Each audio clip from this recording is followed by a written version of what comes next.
इस देश का विभाजन मजहब के आधार पे हुआ था कि नहीं? जोर से बोलिए जरा। मजहब के आधार पे नियम कानून खत्म हुए क्या? मजहब के आधार पे मंत्रालय बंद हुआ क्या? मजहब के आधार पे आयोग बंद हुआ क्या? मजहब के आधार पे लोन चलना चाहिए क्या? मजहब के आधार पे वजीफा मिलना चाहिए क्या? मजहब के आधार पे स्कूल कॉलेज खुलना चाहिए क्या? अरे जब पूरी दुनिया में पता है कि एक भी मदरसा खुल जाता वो देश अशांत हो जाता। आजकल ये झगड़ा सुने ना अभी ईरान वाला, ईरान का टीवी देखा होगा, आजकल बड़ा चल रहा है मामला। ये ईरान क्या था? ये ईरान पर्शिया था। यहाँ 100% पारसी रहते थे, इसलिए उसका नाम पर्शिया था।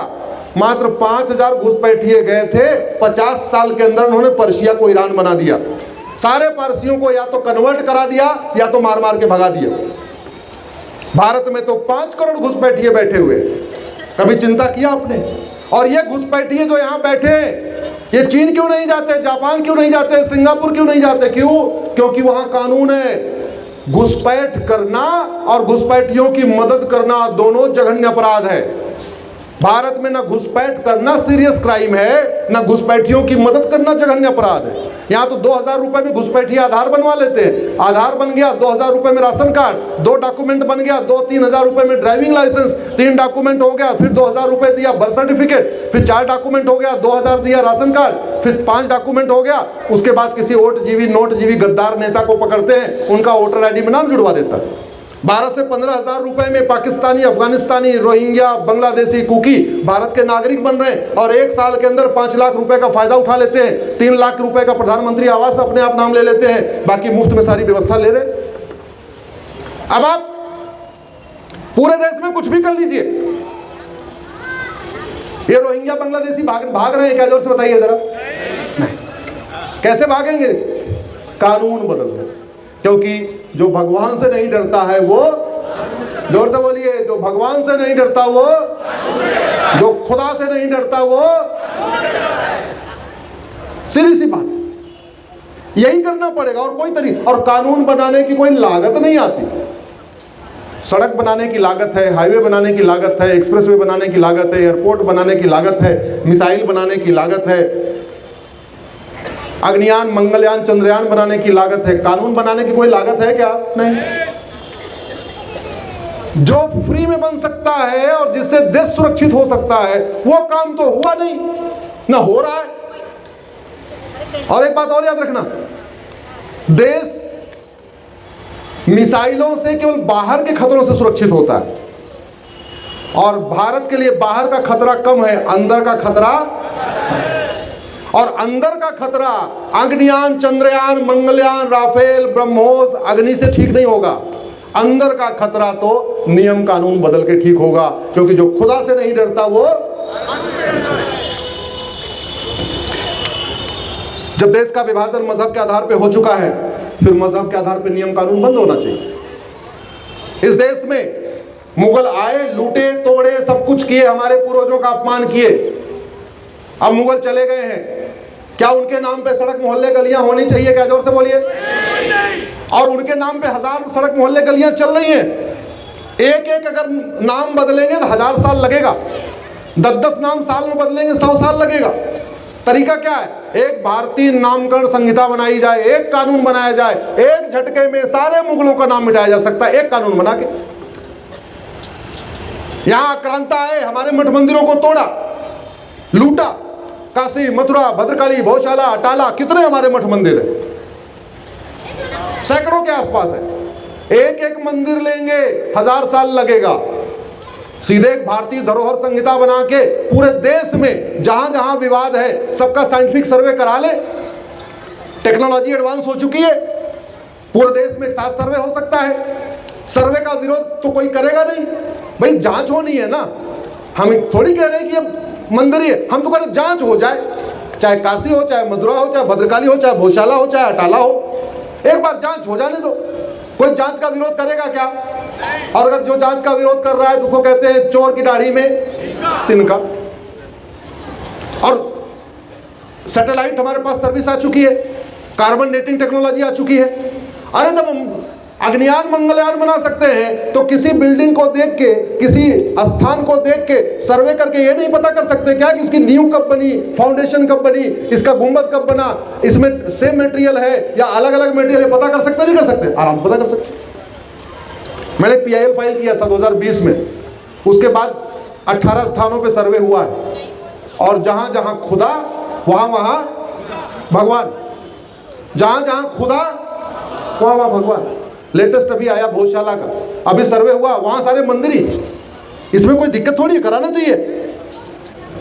इस देश में मुगलों ने 1000 मदरसा खोला था, हमारे वाले मुगलों ने 3.5 लाख मदरसे खुलवा दिए। इस देश में अंग्रेजों ने 1000 कॉन्वेंट मॉन्टेसरी मिशनरी स्कूल खोला था, हमारे वाले अंग्रेजों ने 3.5 लाख कॉन्वेंट मॉन्टेसरी मिशनरी खुलवा दिए। अगर हमारे बच्चों को भारतीय संस्कृति नहीं पता, भारत का त्योहार नहीं पता, भारत की परंपरा नहीं पता, अगर हमारे बच्चे माता पिता की सेवा नहीं करते, माता पिता के साथ रहना नहीं चाहते, अगर हमारे बच्चे माता पिता का पैर नहीं छूते, तो माता पिता की क्या गलती है? ये मदरसा बंद करना किसकी ड्यूटी है? ये कॉन्वेंट मॉन्टेसरी मिशनरी स्कूल बंद करना किसकी ड्यूटी है? ये गुरुकुल वैदिक शिक्षा व्यवस्था को दोबारा स्थापित करना, लागू करना किसकी ड्यूटी है? और हमारी शिक्षा व्यवस्था क्या शानदार थी। कृष्ण और सुदामा एक साथ पढ़ते थे। आज की डेट में कृष्ण और सुदामा एक साथ पढ़ रहे हैं क्या? अरे जब कृष्ण और सुदामा एक साथ नहीं पढ़ेंगे तो सामाजिक समरसता कैसे आएगी? सामाजिक समरसता तब आएगी जब क्लर्क का बेटा और कप्तान का बेटा एक साथ एक स्कूल एक किताब पढ़ेगा। सामाजिक समरसता तब आएगी जब कांस्टेबल का बच्चा और कप्तान का बच्चा एक साथ पढ़ेगा। सामाजिक समरसता तब आएगी जब मजदूर का बेटा और मालिक का बेटा एक साथ पढ़ेगा। सामाजिक समरसता तब आएगी जब रिक्शा चलाने वाला का बेटा और जहाज चलाने वाला का बेटा एक साथ एक स्कूल पढ़ेगा। सामाजिक समरसता तब आएगी जब क्लर्क और कमिश्नर के बच्चों की किताब एक होगी। 65 एजुकेशन बोर्ड चल रहे हैं, 65 तरीके के सिलेबस चल रहे हैं। पूरे एजुकेशन सिस्टम को कोचिंग माफियाओं ने, स्कूल माफियाओं ने हाईजैक करके रखा हुआ है, और उसका दुष्परिणाम आपको झेलना पड़ता है। आपका बेटा 90% से भी पास हो जाए 12वीं, आपके बेटे का 95% भी आ जाए आपके बच्चों का, लेकिन ना वो जेईई में क्वालिफाई कर पाएगा, ना नीट क्वालिफाई कर पाएगा, ना क्लैट क्वालिफाई कर पाएगा, ना एनडीए क्वालिफाई कर पाएगा, जब तक कि वो कोचिंग नहीं करेगा। ये कड़वी सच्चाई है कि नहीं? बिना कोचिंग किए बच्चा कितना भी अच्छा हो 10वीं 12वीं में, वो नीट, जेईई, क्लैट, बाकी एनडीए क्वालिफाई कर पा रहा है क्या? नहीं। क्यों? क्योंकि इस देश में स्कूल माफियाओं ने, कोचिंग माफियाओं ने, एजुकेशन माफियाओं ने पूरे एजुकेशन सिस्टम को हाईजैक करके रखा हुआ है। जो 10वीं 12वीं में पढ़ाया जाता है वो एंट्रेंस एग्जाम में पूछा नहीं जाता। जो एंट्रेंस एग्जाम में पूछा जाता है वो 10वीं 12वीं में पढ़ाया नहीं जाता। आपको मजबूर किया जाता है कि पहले तो 10-10 हजार रुपए महीने फीस दो, 12वीं तक 20-20 हजार रुपए फीस दो, और फिर 4-5 लाख रुपए कोचिंग और कराओ। बच्चे को दूर भेजो, कोचिंग करने के लिए कहीं भेजो। बच्चा स्ट्रेस में, क्योंकि जो पढ़ा है वो तो आ ही नहीं रहा, उसका सारी पढ़ाई लिखाई बेकार हो गई।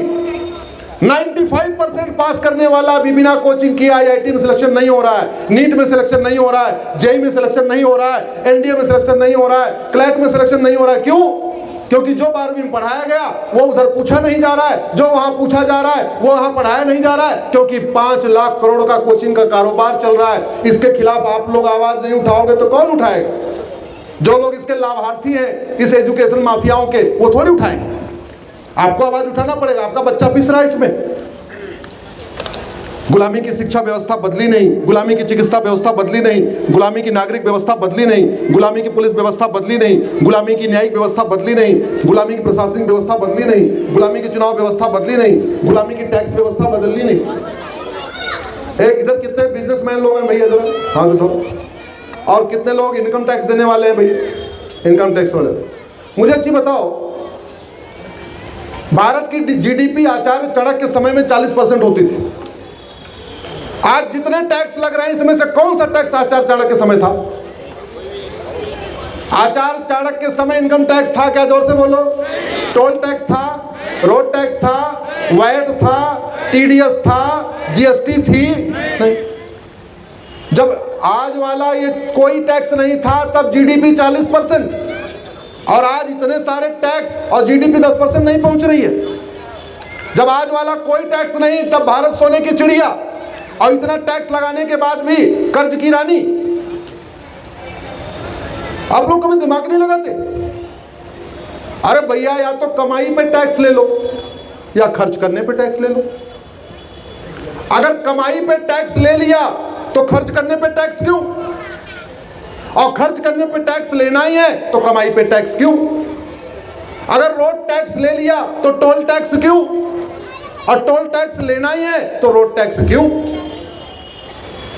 मीडिया के बंधुओं को आवाज उठाना पड़ेगा, बुद्धिजीवियों को आवाज उठाना पड़ेगा। और फिर हो क्या रहा है? सारा का सारा पैसा लीकेज में जा रहा है। आप सोच रहे हो यार टैक्स तो बहुत हो रहा है, गड़बड़ कहां हो रही है? गड़बड़ ये हो रही है कि जो चुनाव के पहले स्कूटर से चल रहे थे, प्रधान होते ही बुलेट, बोलेरो, स्कॉर्पियो, पजेरो ले लेते हैं। ये कड़वी सच्चाई है। आपका पैसा वहां जा रहा है, ये सारा टैक्स का पैसा वहां जा रहा है।